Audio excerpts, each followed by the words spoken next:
And here we have another patient. She's a fine specimen. See this on her echocardiogram? Someone died of this condition last week. Silenced, voiceless, invisible. Once again. Wow, you have such a great family. Tom was silenced, voiceless, invisible once again. I am so blown away by all your accomplishments. Maggie was silenced, voiceless, invisible once again. Every person is battling something that other people cannot see. And when those are those times in our life when we feel invisible, whether it's now or other times, it shuts our voices down. I know. I was that patient that doctors labeled as a fine specimen ready to die. That was me. We all feel invisible at some point, and what makes it so much worse is that we are constantly bombarded by noise. The news is instilling fear in us. Advertising and social media tells us that we're not good enough, so you better buy. Schools put rules on us, tell us we have to be a certain way and behave. Our friends, our colleagues, our family. They put endless expectations onto us. And when we have that constant noise coming at us, it disconnects us from our inner wisdom and our inner truth, and it shuts our voices down. We get quiet. We feel invisible. And it festers, and it festers, and it festers until one day we're ready to explode. Like me, like Tom, like Maggie. As someone who has lived with a chronic illness my entire life and tried to advocate for myself, I learned very quickly that my voice didn't matter. And so many people feel that way. So many people feel that disconnection. How many times in your life have you had that gut feeling, but you said no to that gut feeling because it didn't make logical sense? Or that time where you had a dream and something you wanted to achieve, but you stopped yourself because you were being influenced by somebody else. Or those times where you felt angry and upset because you compromised who you were. You didn't hold your boundaries and you allowed yourself to get drained. It strips you of who you are. And because I myself has spent my entire life having to advocate for myself, it has become my mission to help others to truly liberate their voices. But how do we do it in this world that shuts us down? It's by what I call the art of liberessence. Now, before I tell you what liberessence is, and yes, it's a word that I made up because, I can, just saying. But before I tell you what liberessence is all about, let's start at the very beginning. Yeah, it's going to be that kind of a show. So, as a fetus, way back, we're going to be here all day, people. So, as a fetus, I was literally swimming around in my mama's belly, and I was doing twirls, and I was like, jazz hands. I knew since I was a fetus that I was destined to grace stages across the world, but my body had other plans for me. I was born with a 20% chance of living, heart failure, and structural damage on the left side of my body. I had my first heart surgery when I was 11 days old, my second when I was 5, and my third when I was 14. I had to have casts on my legs in hopes that they would be able to grow out completely and properly so that I would be able to dance, let alone walk. I had to have speech therapy to learn how to speak, let alone sing. If I go any louder, we're going to crack all the windows. Just saying. And so growing up in and out of hospitals, trying to advocate for my voice and not being heard shut me down, like so many of us get shut down. But the big challenge for me was that because you can't see the illness and all you see is sparkle with me, people didn't believe my word. Oh, honey, you look just fine. Don't be such a drama queen. Millions of times. And so I have literally dedicated my entire life to studying and researching the connection between stress, trauma, and fear, and how it impacts body language, speaking voice, energy, presence, and ultimately the ability to speak from our power. When we think of how to get our voices heard, there are three things that we never want to do. The first is push ourselves on people. Think about it. You're going to go buy a car, right? And so you step up to the lot, and the slimy little salesperson dude or dudette, walks up, and they're like, come on, we've got a big sale today, step right up. Oh, look at this beauty, come on and buy. Does anyone actually like it when people push their energy on them? Like, really? It's like, ooh, I'm just going to step away. It's like, it totally turns people off. The second thing to not do if you want to speak from your power is to beg. Please give me that job. Please, please, please. I earned it, please. Or, oh my God, the children are homeless. We need to donate. Please donate. And the third thing that we want to avoid is those moments where we justify and we over-explain. Yeah, I've seen a lot of nods there.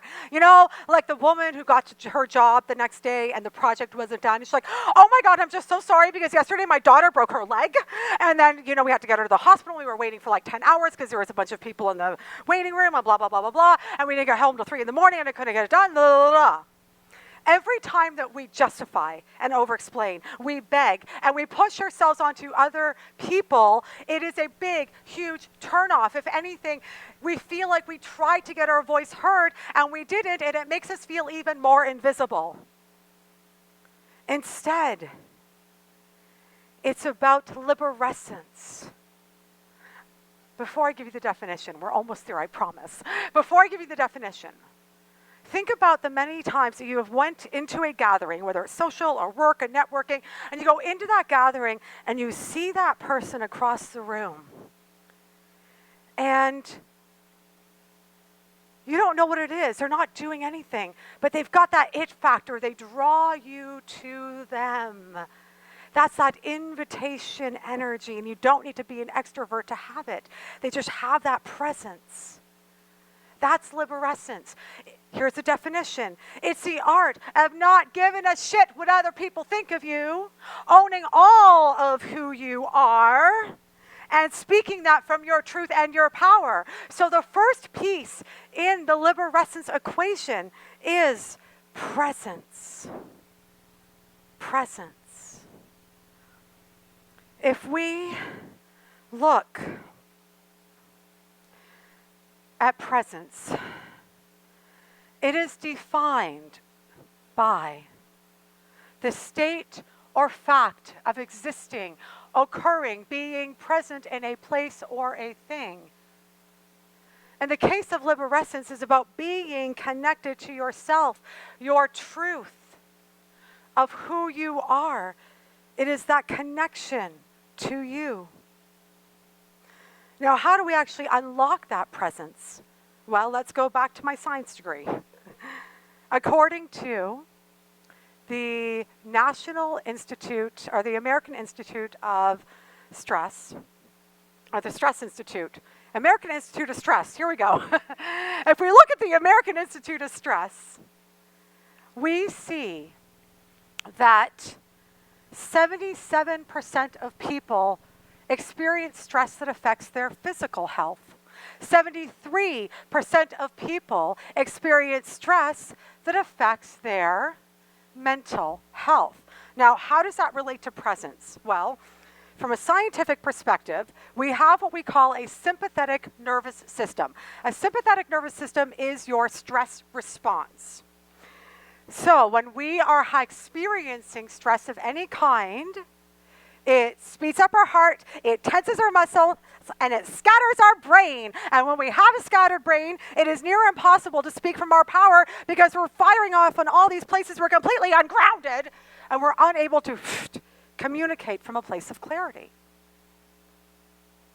But imagine if it was possible for you to be able to unlock a presence where you are able to transform that power into your presence and your words. What would be possible? That's where the parasympathetic nervous system comes in. The parasympathetic nervous system is your relaxation response. When we activate it, it releases your stress in your shoulders and all your muscles. It slows your heart rate, and it focuses your mind. Now, how do we do that? How do we actually activate that and release all that stress? Well, my favorite thing to do, of course, and you can all do this, is that you can literally stretch and move and dance. Oh, dance. Put on music and dance. Okay, if you're over 40, this is what you can do. Do the Cabbage Patch, do the Cabbage Patch, do the Cabbage Patch. Okay, we only have a few people laughing. So if you're under 40, learn the Cabbage Patch because it's fun. Okay, the second thing you can do is take your hand and simply just put it on your chest and breathe. Just by putting your hand on your chest and breathing, it just calms you, it nurtures you, it gives you some love that you so deserve.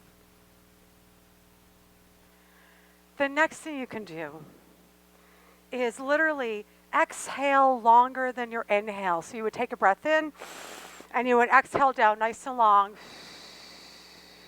And you would take a breath in and exhale down nice and long. And if you continue that for 1, 2, 3, 4 minutes, it completely gets you refocused. And so when your nervous system is calm, you are unable to be present. And that's the first part of the equation. The second part of the equation has to do with transcendence. Transcendence, defined as going beyond the limits of all knowledge and experience. Essentially, in layman's terms, it's getting back to your soul, getting back to your purpose. It's going beyond your body. In the Himba tribe in Narabia, they have an amazing tradition that when a woman is pregnant, she gathers up all the women of the village. They go into the woods and they sing and they chant and they meditate until they hear the soul song of the child descend upon them. And then they go into the village and they teach the villagers this beautiful soul song. And when that child is born, they put the child in the middle of the circle, and all the villagers gather around and they sing to this child the soul song of the child. So he or she will always remember the truth of their power, of their presence, of their goodness, of their purity. These words came to me. Pumboya malaika, pumboya malaika, imba waka. And they sing this to the child through every single rite of passage. And the only other time they sing this to the child is when that child or adult has lost his or her way.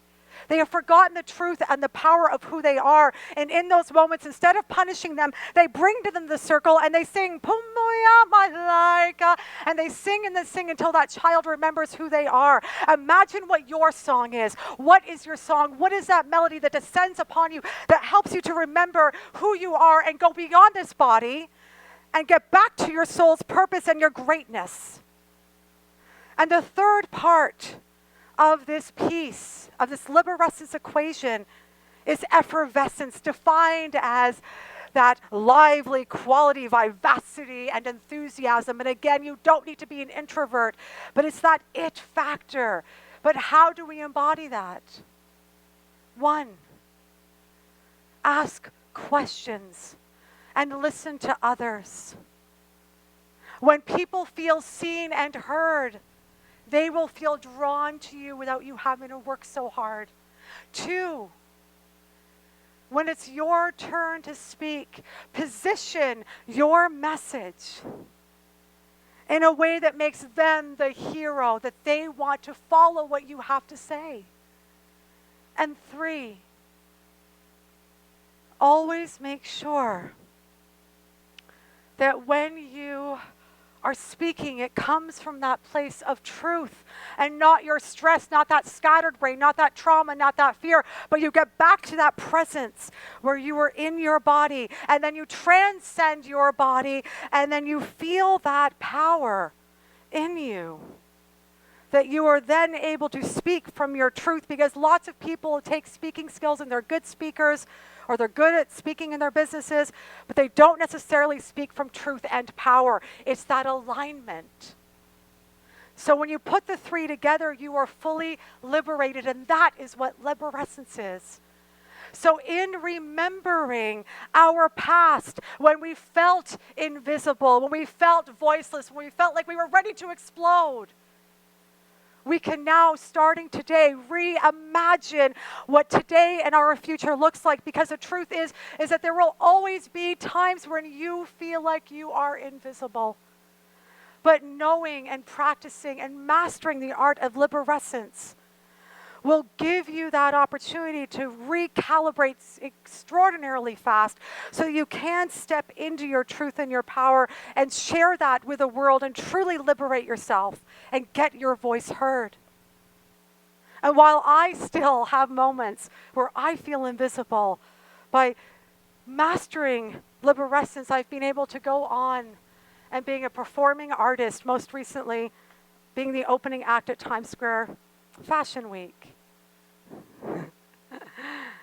I've gone on to be an award-winning TV host, tackling tough social issues that people don't want to talk about. I've gone on to be a presentation trainer, training some of the greatest minds of the world to get their message out to the world. I am heard, I am seen, I am voiced, I am visible, I am liberessence. Are you next? Thank you.